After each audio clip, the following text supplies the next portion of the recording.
Hello, and welcome to Part 1 of the Battelle Developmental Inventory Training for UAMS Kids First. We all know that not every child is alike, and it's our job to give a comprehensive picture to the family and the child's physician of that child's development. The BDI 2 Normative Update is one tool we use in the developmental evaluation to help give us that developmental picture. Let's start by talking a little bit about what the BDI-2 actually is. It is a standardized test designed for children ages birth to 7 years. The test is to be administered individually and assesses 5 domains of development, which are represented in this pie graph. The cognitive domain measures those skills and abilities most commonly thought of as mental or intellectual, with the exception of language and communication skills. The adaptive domain measures the child's ability to use the information and skills acquired in the other domains. The personal social domain assesses abilities and characteristics that allow a child to engage in meaningful social interaction with adults and peers, and to develop his or her own self-concept and sense of social role. The communication domain measures how effectively a child receives and expresses information and ideas through both verbal and nonverbal means. The motor domain assesses a child's ability to control and use the large and small muscles of the body. Each of the 5 global domains is divided into sections, or subdomains, that more specifically address certain areas of development within the domain. This table lists the subdomains for each domain assessed on the BDI-2. Pictured here is the BDI-2 kit. Each UAMS Kids First clinic has a complete set of testing materials as shown here. Every ECDS is expected to treat these materials with care. They are to be used only in evaluations. They are not to be borrowed for classroom use. Please familiarize yourself with the placement of the materials in the kit.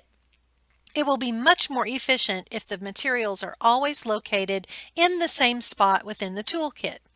Some clinics have found it helpful to place labels inside the kit identifying the spot for each type of material. Here we come to the objectives for today's training.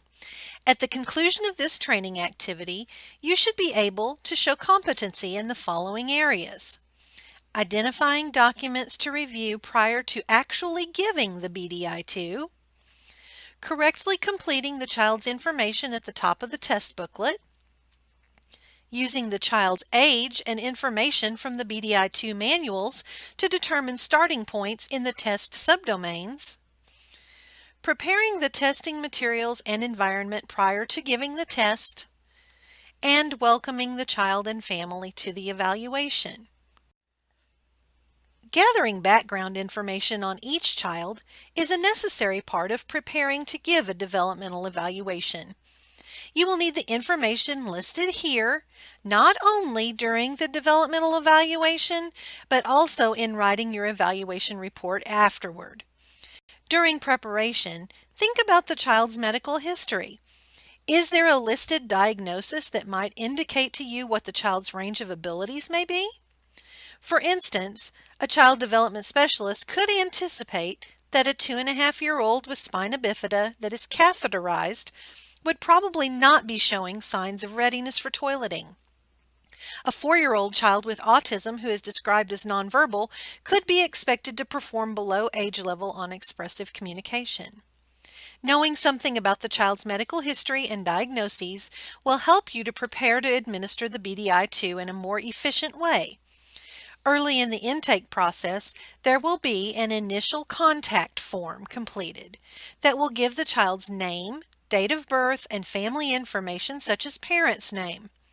For the child's medical history, our nurses will be completing a health assessment that will also include a list of concerns that the family has right now about that child's development. This form will also give you information about any adaptive equipment the child may have and need to use during your testing session. Using information from the health assessment form, you will be able to complete the information at the top of the test booklet. The sections circled here are to be completed prior to the child's arrival for evaluation day. Let's look at those a little closer. There are some items requested in this top section that are not relevant to UAMS Kids First. The items you need to complete at the very top are the child's name and sex, your name as examiner. Please also indicate the language in which the items are administered. The items that will remain the same every time will, of course, be the school program name. That's always going to be UAMS Kids First and your clinic's location. And the norms used are the BDI to NU norms. The child's chronological age, or CA, will be calculated based on the date of testing. The CA will be used to determine starting points for the subdomains. So if a family reschedules an evaluation with you, the CA will need to be recalculated for the new test date and will need to follow the guidelines set forth by that particular assessment instrument. The table shown here is a close-up from the front of a BDI-2 test booklet. We will be following the guidelines specific to the BDI-2 NU. As you can see, the date of testing will be entered on the top line. For this example, let's use a testing date of May 30th, 2018. The format to enter the date is year first, then month, then day. The child's date of birth is entered on the second line in the same format. Now, subtract the date of birth from the date of testing, beginning with the day column. When calculating age, always start with the smallest unit, which in this case is days. So, 30 minus 15 is 15, and we'll record that number in the day column for the chronological age line. Next, we move on to the month column. 5 minus 4 is 1 month, and then move on to the year column. On the date of testing, this child's chronological age was 3 years, 1 month, and 15 days. You're almost done.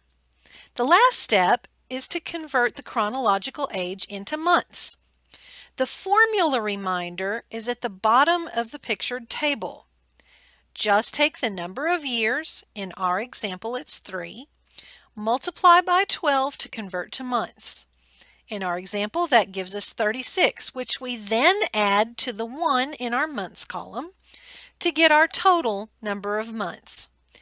Notice that in the instructional reminder, we ignore all days, and we are reminded that we do that on the BDI too. That is not necessarily the case on all tests. Now, not all age calculations are that easy. Let's use our handout and work through one that may prove a bit more challenging. For this example, we're going to use February 5th, 2018 as our date of testing and April 19th, 2016 as the child's date of birth. As always, we start our calculations with the smallest unit, the days. We cannot subtract 19 from 5 without getting into negative numbers, so we need to borrow or convert a month unit into days to give us sufficient days to subtract the child's date of birth. 1 month converts to 30 days. This is always the conversion for month to days, no matter if it's February or July, 28 days in the month, or 31. Again, the conversion for months to days is always 1 month equals 30 days. So, we are going to take 1 month to convert, which leaves us with 1 month unit still intact.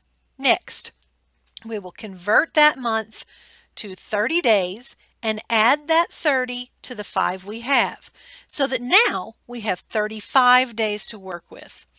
We can easily subtract 19 from 35, and that gives us 16 days in the child's chronological age. First column done. Moving on, we're going to calculate the months column. Uh-oh, same issue here as what we had in the days column. In this case, though, we're going to have to convert a year into months. So this time, our conversion is 1 year equals 12 months. Taking 1 year from 18 leaves me 17. And now I'm going to convert the year into 12 months and add the 12 to the 1 month I already had, giving me 13. I can now subtract 4 from 13 and show 9 months on the child's chronological age. Example would be 21 months. I'm going to put that right back on the date of testing. So now you're ready to figure out the starting points on each subdomain. For this, you will need the item test book for at least one of the domains. For the remainder of this training, I've used the motor domain item test book, and I will be applying the last example of chronological age that we calculated, the 21-month-old child. Each subdomain has a starting point set to specific chronological age ranges. To find the starting points, you will need to refer to the preface pages of your item test book, which are numbered with lowercase Roman numerals. In every domain's book, the reference table for starting points begins on page V. The table will not only give you starting points, but also the item numbers and descriptions, the administrative procedures offered for each item, and materials needed to administer the item. This can be a great reference tool to help you prepare your test environment. Let's take a look at preparing the manual for developmental evaluation on our 20-month-old child. 21-month-old child. That will make a difference. This page is copied from the BDI2 Motor Domain Item Test Book and is for the gross motor subdomain. We need to look down the left side of the table to find the age range wherein the example child's CA fits. Since he is 21 months old, his CA falls within the 18 to 23 months range. The starting point for that age range is GM20, which you can see right here. Based on your review of the child's health assessment, you may believe it better to start at a lower level within a particular subdomain of the test. It's fine to start lower, but you will never ever start at a higher level than that child's chronological age. GM20 is on page 21 of the Motor Domain Item Test Book, so we will need to bookmark that page in some way. Bookmarks will need to be of a type that will not damage or place any permanent marks on the books. Here I'm using a paper clip to mark the page. Also, notice the box at the top right of the page that verifies I have the correct starting point for the child's age range. In this example, I've used sticky notes to bookmark all the starting points for the motor domain. Notice that there is no starting point for the perceptual motor subdomain for this child because those items do not start until testing until age 24 months.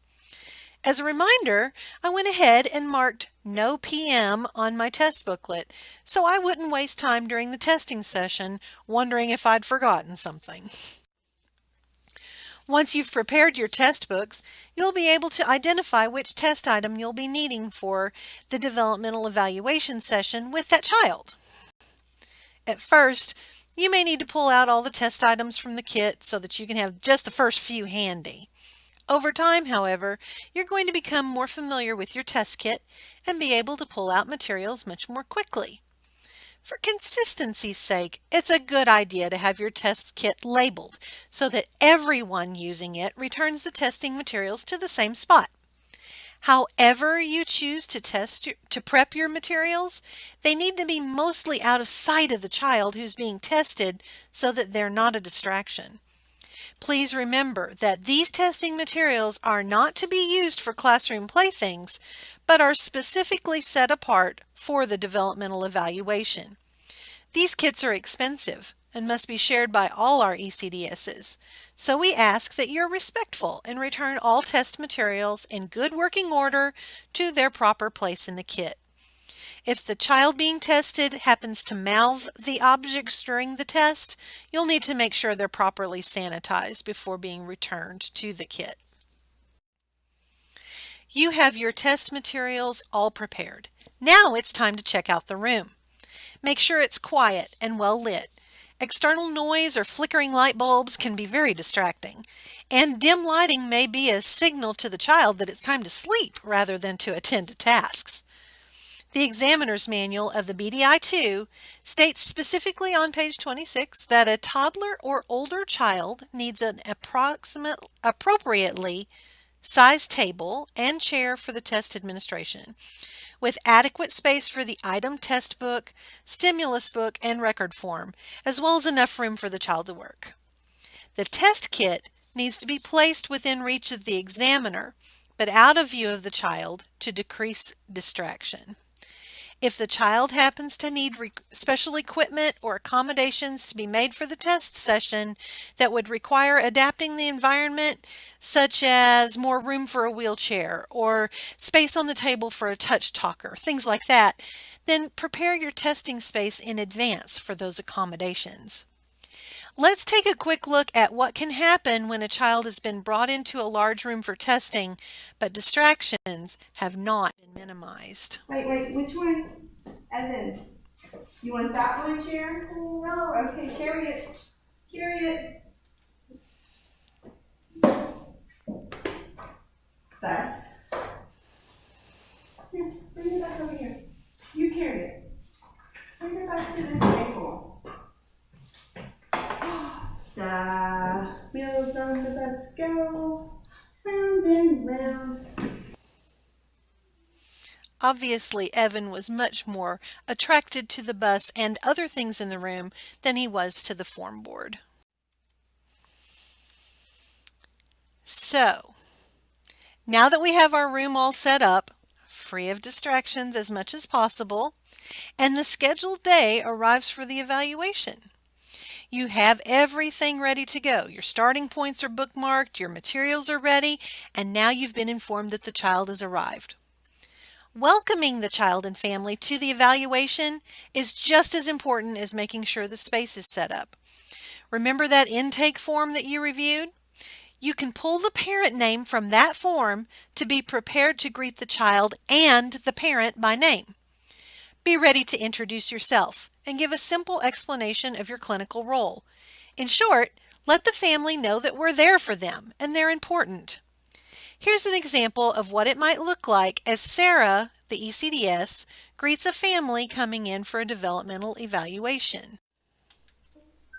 Good morning. Good morning. Are you Miss Sherry? I am. My name is Sarah. I'm the Early Childhood Development Specialist. Okay. And is this Jamari? Yes, this is your mom. Perfect. Hi, Jamari.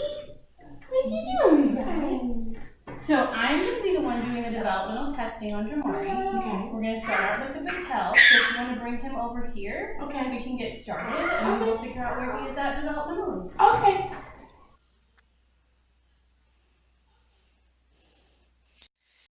Those first few minutes are crucial to the success of your testing session. It is important to allow time at the beginning to establish rapport with the child and parent or caregiver. Prior to beginning the test, ask the parent or caregiver if they have any questions for you. Remembering your review of the child's information, if the child needed assistive devices of any sort, such as glasses or hearing aids, you will need to make sure that they are in place. Today, we learned to review the initial contact form and nurse's health assessment form to gather background information that will help us prepare to evaluate the child and perhaps accommodate any special needs he or she may have in a testing situation. We went through a tutorial of how to complete the child's demographic information at the top of the test booklet, along with calculating the chronological age, or CA, specific to the date of evaluation. We discussed using the tables on preface page V in the BDI-2 test item books to determine starting points for all subdomains and then bookmarking those starting points, reading through the test items, and becoming familiar with the locations of the materials in the test kit. We talked about setting up the environment and how important it is to have sufficient workspace, adequate seating, good lighting, and a quiet room to help decrease distractions. Finally, you saw a video example of an ECDS welcoming a family into the testing environment. The last few minutes of our training today touched on the first few minutes of your testing time and how important it is to establish a good rapport with the child and the family. Thank you for your time today viewing Part 1 of the Battelle Developmental Inventory Training for Kids First. We hope that this training has helped you feel more ready to prepare yourself and your environment for a successful experience as a developmental evaluator. Next up, Part 2 in this series will be about test administration. We look forward to working with you to develop your skills as a developmental evaluator.